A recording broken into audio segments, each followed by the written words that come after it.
Dalam kita tentu sama-sama mengingatkan kepada penyelenggara pemerintah agar menggunakan anggaran APBD ini sesuai dengan peruntukannya.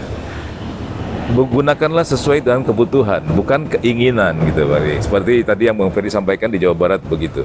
Nah, jadi kita bisa menghindari penggunaan APBD dan APBD yang dalam kata ekstrimnya itu ugal-ugalan lah, atau kemudian ada target-target ambisius untuk pembangunan fisik dan sebagainya yang akan menyedot anggaran seperti yang juga pernah terjadi pada rezim-rezim pemerintahan sebelumnya gitu. Baik.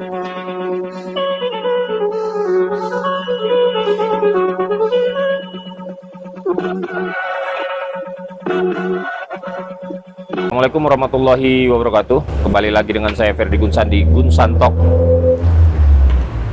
Pemirsa, Gunsan Talk menyikapi RAPBD perubahan Provinsi Lampung dan isu nasional bahwa transfer daerah berkurang 300 triliun kurang lebih dari 900 triliun.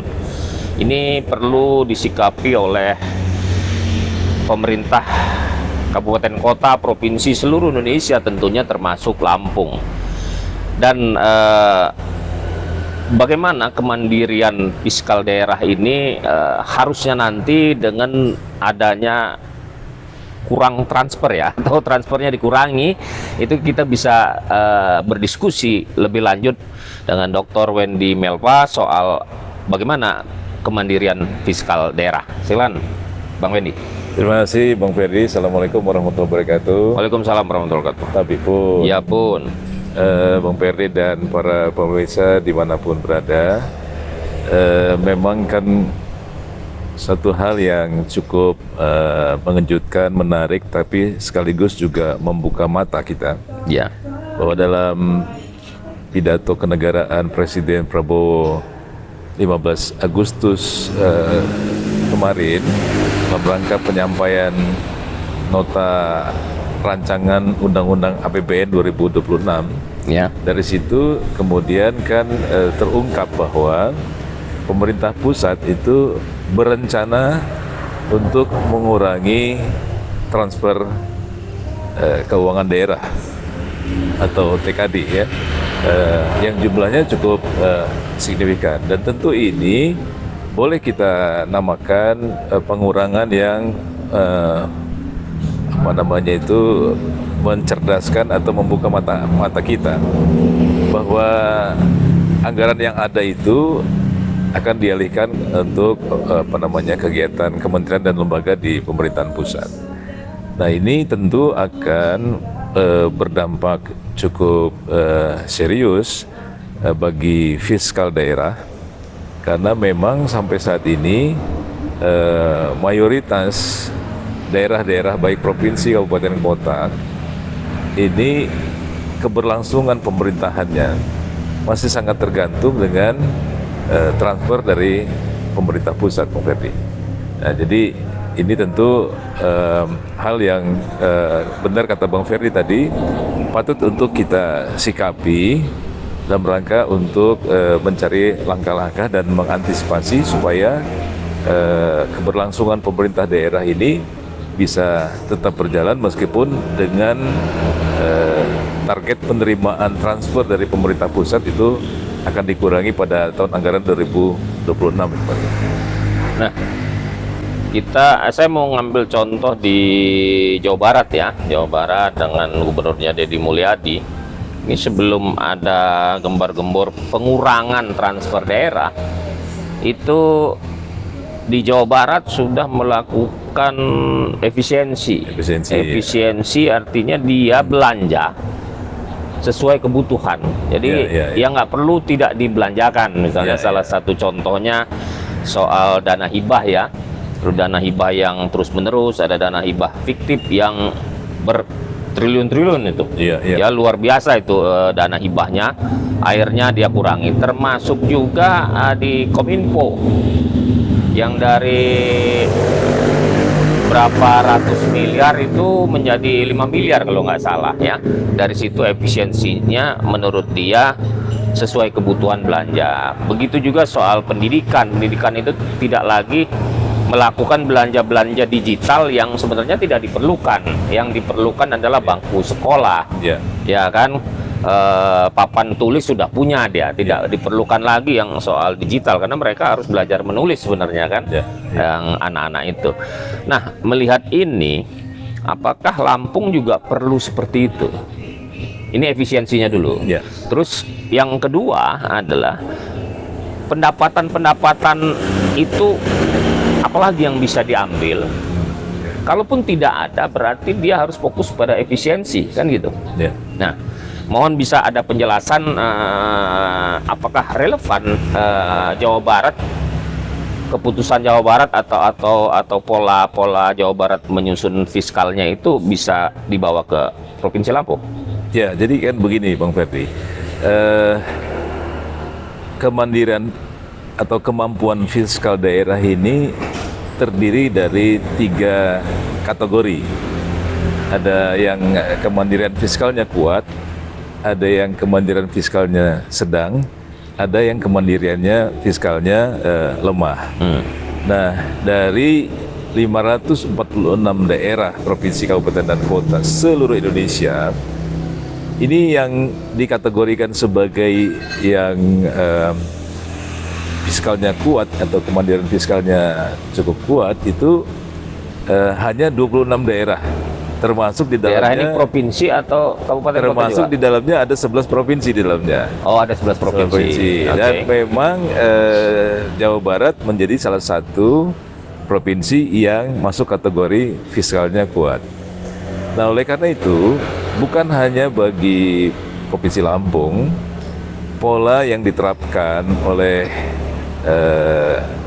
Kang Deddy Mulyadi, Demul ya, kalau populernya Demul ini, KDM. bukan hanya patut dicontoh oleh Provinsi Lampung, tapi juga daerah-daerah lain yang kategori fiskalnya masih belum sekuat Jawa Barat. Kalau Jawa Barat sudah kuat, kategori kuat saja masih melakukan efisiensi dan mengalihkan belanja-belanja yang tidak berdasarkan kebutuhan, dialihkan menjadi sebuah belanja-belanja yang berbasiskan kebutuhan, maka ini memang suatu keharusan bagi daerah-daerah, termasuk Provinsi Lampung saya kira, untuk bagaimana menggunakan pola-pola seperti ini, baik itu efisiensi penggunaan anggaran maupun penggunaan anggaran yang tepat sasaran, Om Ferdi. Jadi bukan hanya efisiensi tetapi tepat sasaran. Nah, karena memang Lampung belum masuk kategori yang Belum masuk di 26 ya? belum masuk ke yang 26 Terus daerah. Mandiri juga nggak masuk ya? Yang kuat atau mandiri fiskalnya itu hanya 26 provinsi, termasuk di dalamnya ada 11 provinsi, 26 daerah, Ya, termasuk 11 11 provinsi. Dan Lampung belum termasuk Belum di situ. termasuk di situ. Ya. Oke.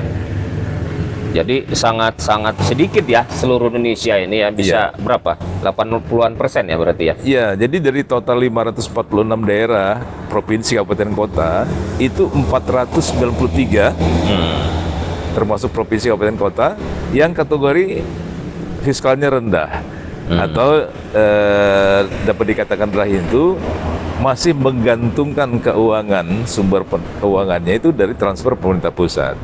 Nah, ini kan menghadirkan sebuah wacana yang harus dilaksanakan, bagaimana supaya baik itu keluar maupun itu ke dalam, pemerintah daerah itu harus melakukan langkah-langkah yang cukup serius dalam rangka mengatasi ini, Bung Ferdi.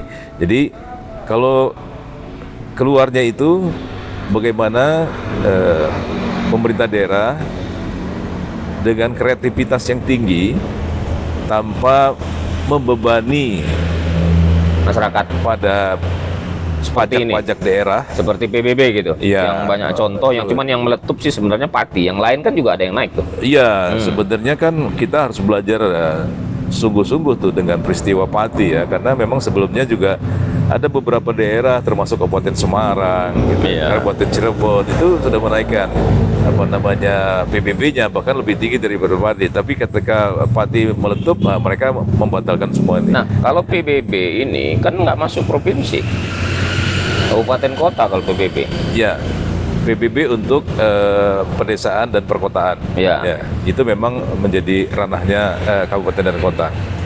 Yang saya maksud adalah begini Bang Ferdi, bahwa kalau kita melihat pada rancangan undang-undang APBN 2026 yang disampaikan kemarin, itu memang ada target yang cukup hati-hati harus kita sikapi bahwa target pendapatan secara nasional 2026 yang akan datang itu akan ada peningkatan sebesar kurang lebih 13% dari Target pendapatan nasional ya? dari pajak, Pak. Dari pajak. Meskipun Menteri Keuangan memastikan bahwa tidak akan ada tarif baru dan tidak ada kenaikan pajak baru. Artinya apa?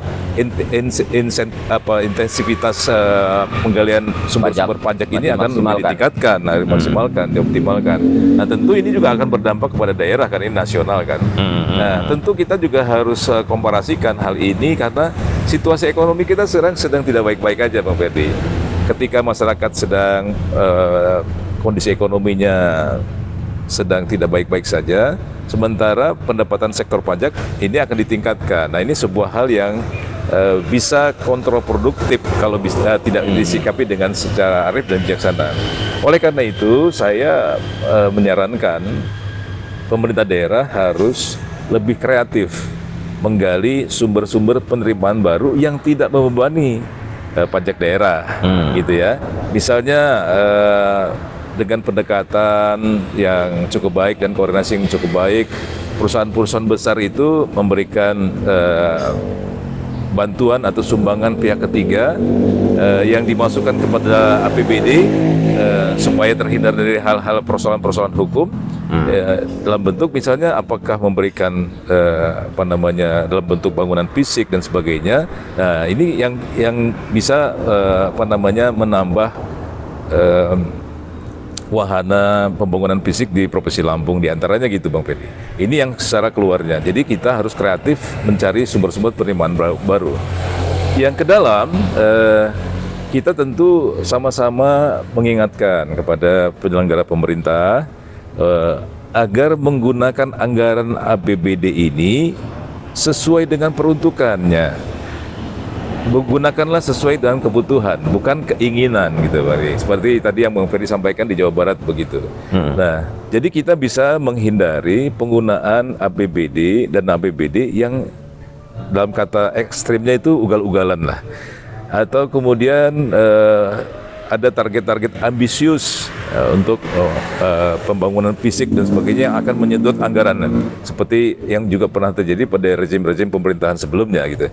Baik nasional maupun daerah kan ada contohnya lah kita seperti itu yang karena ambisius terus kemudian menyedot anggaran yang begitu besar sehingga agak sedikit mengabaikan prioritas pembangunan lainnya gitu. Jadi situasi ekonominya sekarang sedang tidak baik-baik saja. Ini jadi harus menjadikan sebuah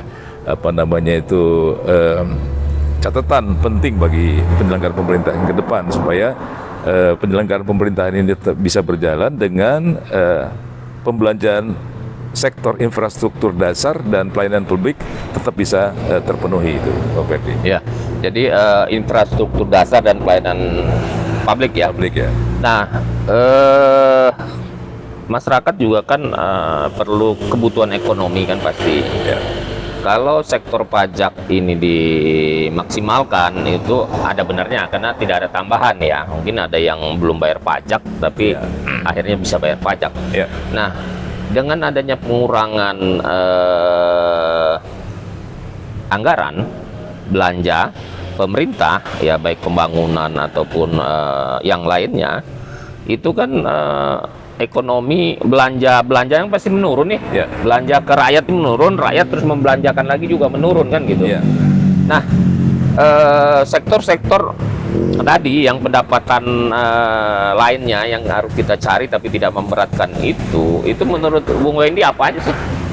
Ya, jadi APBD ini harus kita akui sebagai salah satu tiang penggerak ekonomi daerah. Nah, akan bermanfaat dan menyebabkan dampak yang cukup baik bagi sektor penerimaan ketika misalnya sektor-sektor pembelanjaan APBD itu digunakan juga untuk bisa merangsang tumbuhnya ekonomi. Nah, tumbuhnya ekonomi. Jadi kalau yang bukan untuk merangsang pertumbuhan ekonomi, ya kita jangan prioritaskan dulu. Tapi kalau ketika itu bisa merangsang pertumbuhan ekonomi, maka itu menjadi prioritas sehingga ada perputaran yang bisa masuk, menggerakkan ekonomi dan menghasilkan pendapatan bagi penyelenggaraan pemerintahan melalui pajak dan retribusi itu Bang Ferdi. Nah, seperti tadi saya dengar ya, ada lelang di LPSE soal rumah dinas Ketua DPRD Provinsi Lampung. Ada lelang rumah dinas sebesar 4,4 miliar ya. Nah, kalau saya melihatnya ini kan bukan kebutuhan mendesak gitu. Ya kan, bukan kebutuhan mendesak. Yang itu masih bisa ditunggu. Jangan-jangan memang sebelum-sebelumnya juga memang nggak ditunggu itu rumah sebenarnya. Sama si ketua DPRD dulu juga nggak begitu aktif ditunggu ya. Nah, ini direnovasi.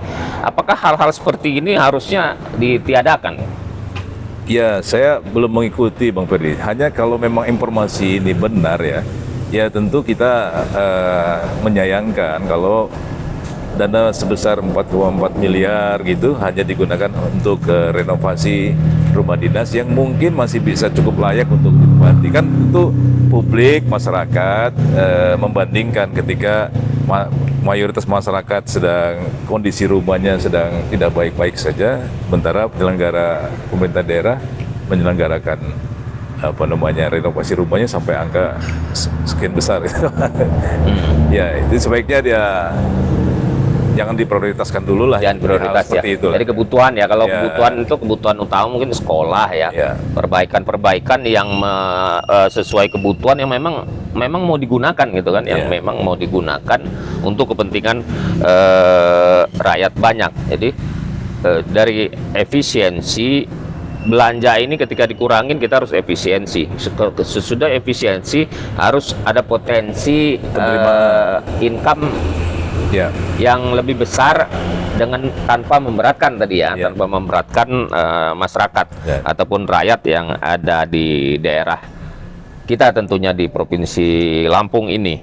Ya mudah-mudahan lah bisa berimbang. Ada lagi Bung Wendy? Ya, saya kira itu Bang Freddy. Jadi bagaimana kita mensikapi kebijakan fiskal nasional yang tercantum pada RAPBN 2026 ini.